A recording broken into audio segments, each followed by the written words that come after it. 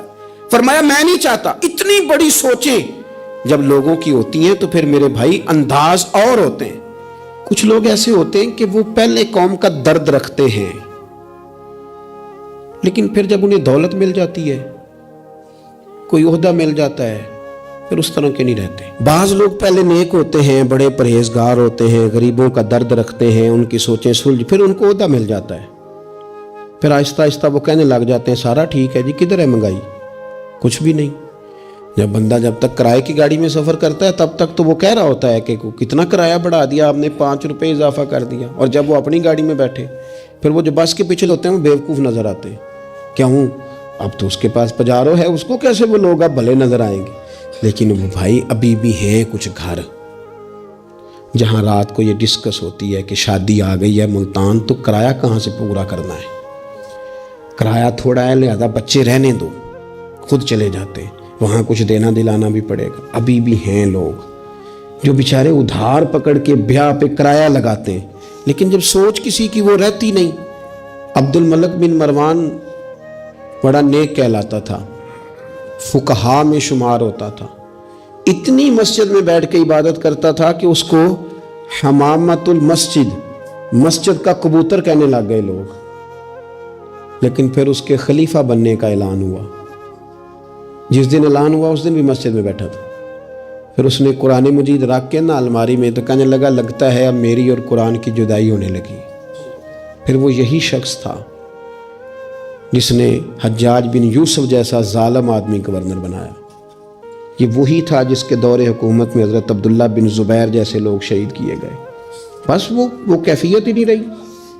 منصب مل گیا، عہدہ مل گیا تو ختم ہو گئی بات.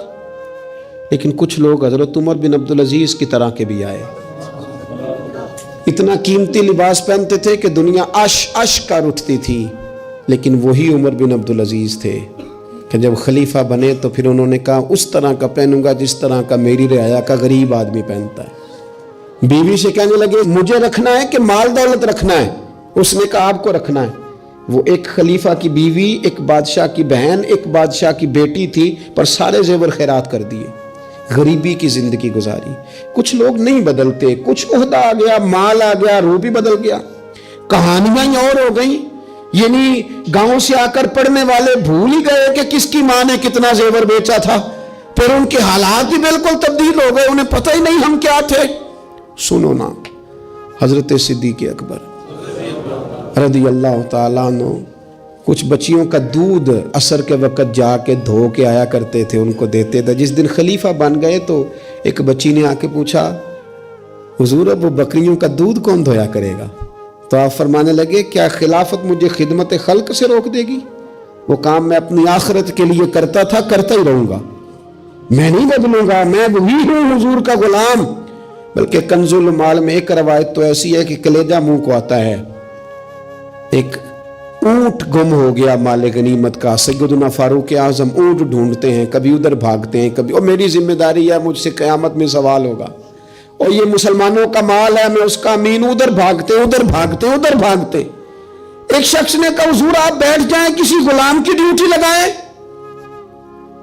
24 لاکھ مربع میل پر حکومت، علم بھی، فضل بھی، تقوی بھی، اور سب سے بڑھ کر عمر وہ ہے جن سے اللہ بھی راضی، رسول اللہ بھی راضی صلی اللہ تعالی علیہ وسلم. حضرت عمر سے کہا بیٹھ جائیں، غلام کی ڈیوٹی لگائیں. حضرت عمر نے رخ پھیر کے دیکھا اور اس بندے کی طرف دیکھ کے کہنے لگے میں بھی تو ایک غلام ہی ہوں. کیا ہوں میں؟ ایک غلام ہی ہوں. میں ایک غلام ہی ہوں. اتنے محل چڑھایا سانیاں، غلام ہی ہوں میں. کیا ہوں میں؟ جب آپ نے یہ لفظ کہے تو وہ بندہ کہتا ہے نارمل بات تھی، میرے بھی آنسو نکل آئے. یار یہ بھی کوئی انداز ہوتا ہے. لیکن بھول گئے لوگ، اپنوں کو بھول گئے، اپنوں کو بھول گئے، اپنے قریبیوں کو بھول گئے. دولت آئی تو پھر وہ محلہ پسند نہ آیا، پھر گھر سوسائٹی میں بن گیا، پھر یار بدل گئے، پھر رشتہ داریاں بدل گئیں، پھر حالات اور ہو گئے. اپنی سوچیں بڑی کریں، ذہن بڑا کریں، اپنے اندر تغیر نہ لائیں. آپ آفاقی بن جائیں، ذہن بڑا ہو تو خدا عطا بھی بڑا ہی کرتا ہے. اللہ سمجھنے کی توفیق عطا فرمائے. آخر دعوانا